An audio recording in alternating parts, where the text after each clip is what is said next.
A mess, a shame, a scandal, because the papers, subject of contents right there, the papers do not lie, bitch.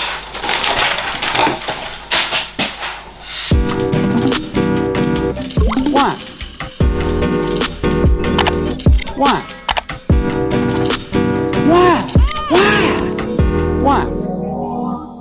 Hi guys, what is up? It is your girl Paige back at it again with yet another video for you guys. Okay, so this situation is absolutely crazy, and honestly I saw it coming a mile off, if I'm perfectly honest.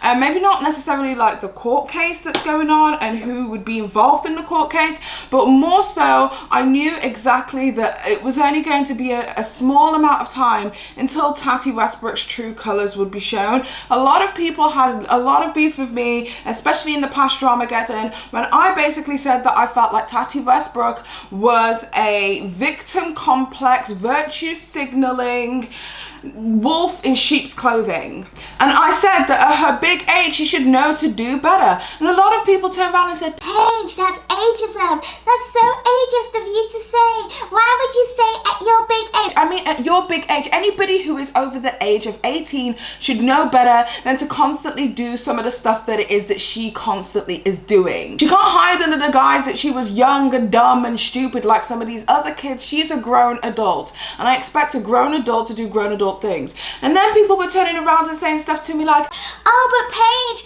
there's no age cap on being gaslit. I don't believe a bitch was gaslit. I don't believe she was. I believe that she is a manipulative individual. I said that from the very beginning. And now look what's happening.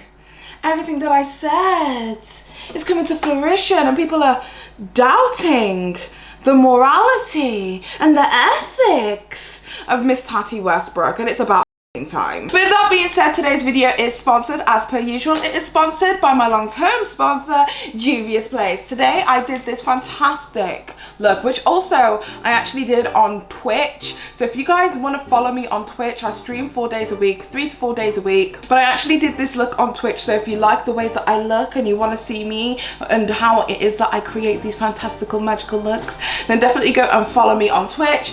But we have 3 different palettes that I use to do this. I use the Warrior 2 palette, which I feel is a neutral staple. I feel like every girl needs to have this neutral palette, and it works for all different kinds of complexions, but particularly for dark skin tone girls like myself. We also use the Warrior, the original Warrior palette. Just to get you guys know, the original Warrior palette is the only palette by Juvia's Place that is not vegan. So if you are a vegan person, or you know, just prefer to use vegan products or have any allergies to things that aren't vegan, then definitely remember that the first Warrior palette is the only Juvia's Place palette that is not vegan. However, the colors are absolutely beautiful, and on my inner corners I use this lovely little central color here, and I use that on the brows as well. And obviously you are wondering what it is that I have got in the center of my lids. Well, I used the Festival palette by Juvia's Place, another fantastic amazing palette from there, and I use the color Afala, which is just in this top corner over here, to create this orange look, because I knew I was going to be wearing my AC/DC t-shirt, and if I was going to be wearing it, I wanted my eyes to match, and I think I did a really good job, if I'm perfectly honest.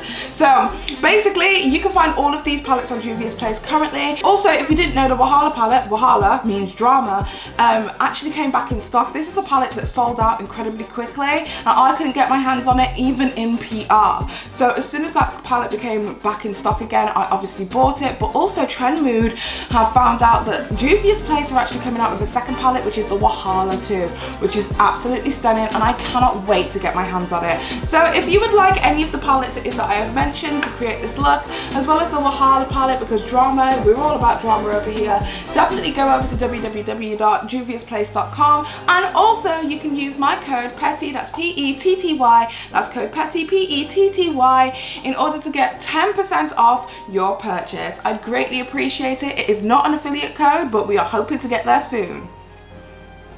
One day. With that being said, thank you so much to Juvia's Place for sponsoring yet another video, but without further ado, let's get straight into today's mess and today's drama, because girl, it's something. So okay, today's drama is actually pertaining to Tati Westbrook. Now, you guys know that Tati Westbrook has only been involved really in this one drama that has been one ongoing drama since 2018, I do believe. Was it 2019? It might be 2019. But it all started around the time that she made her Bye Sisters video. If you don't know what happened with that whole first drama, just to give you guys a too long didn't read summary, basically, Tati Westbrook has a company called Halo Beauty and they do vitamin supplements, that kind of stuff. James Charles, who was close friends with Tati Westbrook at the time, used another company called Sugar Bear Hair Company and promoted their products. She was upset because Sugar Bear Hair was a direct competitor of Halo Beauty. Instead of Tati going back to James and saying, hey, this is really effed up, I can't believe you would do something like that, she decided to stay absolutely silent, take her ass all the way over to social media, and then proceed to accuse James Charles of not only being a bad friend when it comes to this Halo Beauty stuff, but also being a S-word, P-word. SP. I'll leave you to figure out what you think that means. Tati Westbrook, having one of the strongest names in the beauty industry as being the non-problematic, angelic woman of a certain age, a lot of people ran with the narrative that James Charles was an SP. James Charles finally came back and combated her video with his own. He outed Jeffree Star and his involvement, as well as Tati Westbrook, and explaining that under no circumstances did Tati Westbrook reach out to him and try and speak to him to resolve the situation, and then proceeded to take other people's word for who they thought he was. Anyway, it turns out that since that whole situation, Tati Westbrook and James Charles became friends. She drifted away from the likes of Shane Dawson and Jeffree Star, and then in June of this year she came forward and made a video basically speaking her part, because her name was destroyed in these streets. Let's be honest, her name was destroyed in these streets. Nobody thought that Tati Westbrook was this super nice, squeaky clean woman, and she wanted to continue the narrative that she's this squeaky clean, nice, calming, lovely person. I didn't fall for it. There's a lot of people who also didn't fall for it, but a majority of people actually did. In her second video in June, she speaks about how she was coerced into saying and doing certain things, and how Shane Dawson and Jeffree Star were the two people behind making her make that video. And that under no circumstances would she have made that video and said those things if these people weren't in her ear, gaslighting her every step of the way. She pointed out that Shane Dawson as well as Jeffree Star were extremely jealous of James's progress, and it was because of that they wanted to see him get taken down, and they wanted to use her as a vessel of which to make that happen. A lot of people ended up believing that bullshit story, but I for one did not. She's a grown adult who makes her own decisions. She could have chosen not to partake. Anyway, after this whole entire situation, Jeffree Star continued to be Jeffree Star, and Shane Dawson had his own controversies that basically just wiped him off of social media altogether at this current moment. James Charles seems to be living his best life on YouTube as well as TikTok, and Tati Westbrook, well, we haven't heard from Tati Westbrook since. At least not until yesterday. Now, there is a person by the name of Without a Crystal Ball. Before a lot, because I know there's going to be a bunch of people in the comment section going, oh my god, Without a Crystal Ball, she's such a bitch, she did da. I understand, whatever. I don't know the girl. I don't know her history. I don't know anything about her. All I know is that a lot of people feel as if she's a dog with a bone when it comes to anything to do with Tati Westbrook. For that, I completely understand how you may feel like she has a massive bias, but facts are facts, and what she presented was facts, so we have to listen. So Without a Crystal Ball made a video, I think it was yesterday, and in this video, she basically speaks about some court documents that she has received. These documents were pertaining to a gentleman by the name of Clark Swanson, as well as Halo Beauty. Clark Swanson is basically suing Halo Beauty for breach of fiduciary duty, negligence, gross negligence, fraudulent inducement, false promise, breach of contract, breach of duty of goods, faith and fair dealing, promissory estoppel, unjust enrichment, aiding and abetting breaches of fiduciary duties. This is a lot for somebody with dyslexia. Aiding and abetting the breach of duty of good faith and fair dealing conversion. Girl, a lot. Basically, he's saying she's a liar, everyone around us a liar, Halo Beauty's a liar, the devil's a liar, bitch, a lie. So to give you guys just a quick summary of the actual lawsuit that is at hand at this very moment, this is the first sentence of the actual lawsuit itself. It says, "This lawsuit is caused by the defendant's greed. Tati Westbrook, one of the first and one of the most successful YouTube beauty influencers in history, together with her new husband, James Westbrook, planned a nutritional supplements business split 50-50 with Mr. Westbrook's old friend and colleague, Clark Swanson. Before the business got off the ground, the Westbrooks, unhappy with owning only 50%, approached their business partner, Clark Swanson, and sold him a deal to give them 2/3 of the business, and in exchange, the Westbrooks would commit to use Halo Beauty as Mrs. Westbrook's umbrella brand for all of her beauty launches. Cosmetics, skincare, fragrance, all of Tati Westbrook's beauty products. Mr. Swanson agreed these terms. Halo Beauty's first product launch was a great success. As a result, Mrs. Westbrook became virtually an overnight proven, highly profitable promoter. The Westbrooks made millions off distributions on the 16.66% of the business that Mr. Swanson gave them. With great momentum and significant sales, Mr. Swanson and Halo Beauty set out to launch additional products.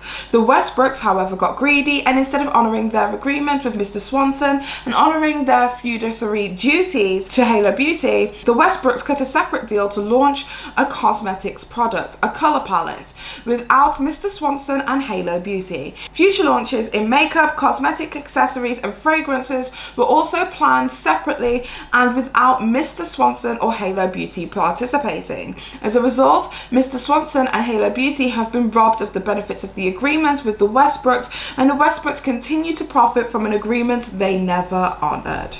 So that should give you an overall roundup of what is going on. Without going too deep into the details, because there is a lot of information here. In this court summons document, Clark also says that Tati Westbrook wanted to say that she created the supplements from scratch and it was her like baby that she made, and she wants to be on the patent for the supplements as well, but they had to hold a whole ass meeting. According to Clark, they had to hold a whole ass meeting in regards to this, because essentially it would be fraudulent for her to say that she had any hand in actually creating the products. I mean, this document gets messy. A little bit further down in the document, Clark says something along the lines of, she said that like she could literally sell shit to her audience and they would buy it because her name is so good in these streets. And it just gets completely and utterly messy. Maybe I'll just go through this one by one at some point, but honestly, it's just a lot. It's a lot to take in. It's a messy, messy situation. Basically, in its simplest form, what happened was Clark Swanson created Halo Beauty alongside Tati Westbrook and her husband. They initially were supposed to have 50-50 split.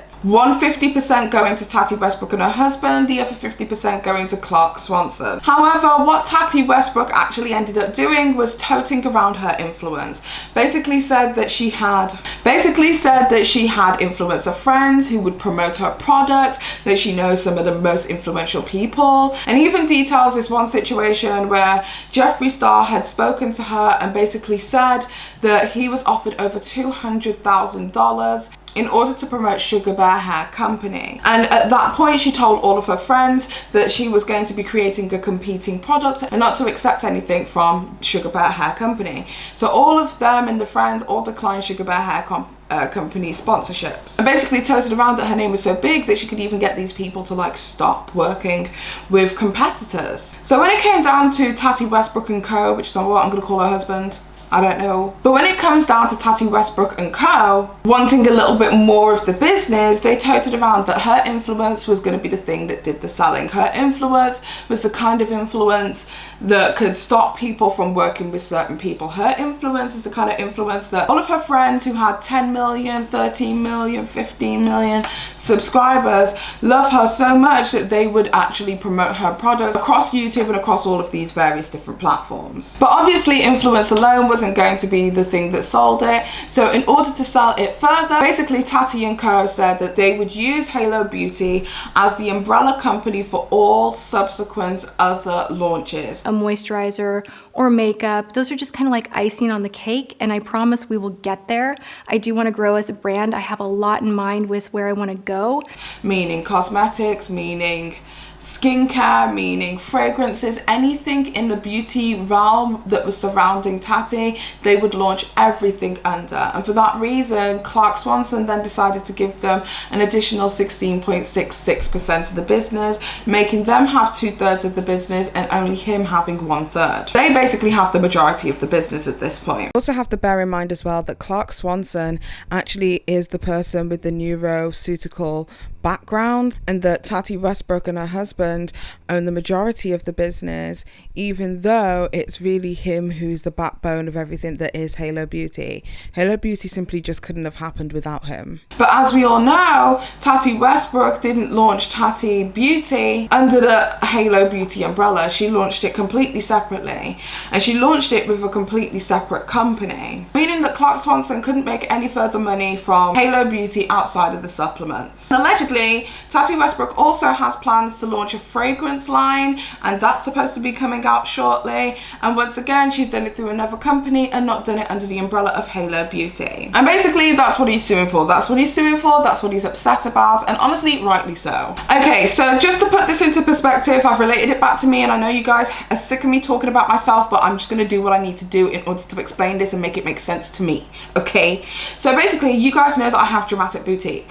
Now, Dramatic Boutique essentially is my umbrella company, because I'm doing cosmetics, but I don't want to always just do cosmetics. I want to do fragrances, I want to do candles, I want to do homeware, I want to do kids clothing, I want to do apparel. So Dramatic Boutique will be the umbrella company for all of these other things and other ventures it is that I hopefully will get the chance to do in the future. That's essentially what Halo Beauty was. So this is the equivalent of me entering into a business partnership and saying Everything that I launch is gonna be under Dramatic Boutique. Yes, God, we're gonna get these coins together, baby. Yes. and then coming out with Dramatic Cosmetics, not under Dramatic Boutique. Just do Dramatic Cosmetics elsewhere with a different company, and just completely axing somebody else out of the money that was supposed to be generated from the pair of us. Considering this guy, Clark Swanson, had a large hand making sure that the neuroceutical side of things were running and was done all above board professionally and all that kind of stuff, I would have thought that he would have been treated with a little bit more respect. Now, we can't say what has gone on between them. This is obviously a complaint. This is a complaint and a summons because essentially he wants answers. Like I said, I have briefly read through this whole thing. I haven't gone through and scrutinized each piece. However, this whole thing does make sense, especially when it comes to toting around her friend's influence and the kind of people it is that she hangs with who would only ever promote her products. That kind of then makes sense to how she really felt about the whole James Charles and the pills situation, because like I said before, it's still about the goddamn pills. It never stopped being about the goddamn pills. That girl is crazy over them pills, bitch. She's crazy over them pills. So when James Charles then promoted a direct competitor of Halo Beauty, it also devalued in Tati Westbrook's eyes how large her influence was, because that's what she toted.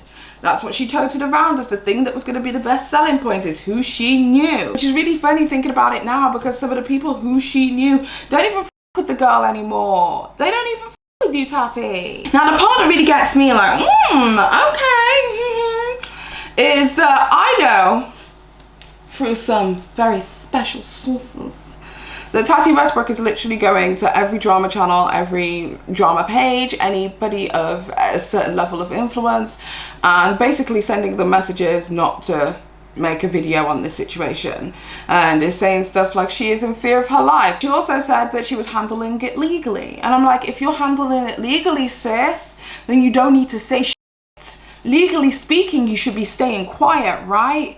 So that leads me to believe that there might be some guilty part in this when it comes to Tati Westbrook. Why do you want people to stay silent? If this summons is bullshit, then you have nothing to hide. What are you trying to hide? And this reminds me exactly of what was going on when the first Dramageddon happened, and she started sending messages to all of these little drama channels, then suddenly sending them Tati Beauty palettes. And hey, I'm not one of those drama channels who's against PR. If you get PR, good for you, honey. Get your PR, do your promotion, do your thing. But if you're getting PR off the back of a scandal, I need to really think about why you're getting PR. Because even if the drama channel has ethics and it's not going to silence them, it's the fact that they think it's going to silence the drama channel. And that's the part that I have a problem with. So why are you reaching out to everyone, Tati? Why are you sending messages? Why are you telling them that you're gonna handle it legally and it has no part in drama? Because the truth's coming out, the veil has been lifted, and people are beginning to see you for exactly who you are. And I am so glad. I am so glad that it has happened now, because I am honestly sick to death of Saint Tati being able to literally do some of the meanest, most wildest shit and get away with it every single time. And all she has to do is sit down on her platform and cry. That's all she has to do. Sit down on her platform, cry her tears, and then people are like, Oh my god, poor Tati, bless her. but let that have been any other influencer who had done the stuff that Tati had done, and they would not have been treated the same way. And that is the real tea, sis. Anyway, as I said, this story is still developing. I'm sure there's going to be a lot of drama channels who will go through it. I'm sure there's a lot of drama channels who will take the L and stay silent, which is completely up to them, but I'm looking at you. But one thing's for sure, my mouth will not be closed. If you are interested in hearing the detailed version of what it is that I've just discussed, definitely check out Without a Crystal Ball's video. I will leave that down in the description box down below. Once again, a massive thank you to my sponsors, Juvia's Place, for sponsoring yet another video for me. And with that being said, I hope you guys have an amazing day or evening, whatever the hell it is you're doing. Make sure that you like, comment, and subscribe. And until next time, it's been Paige. Bye! What? What?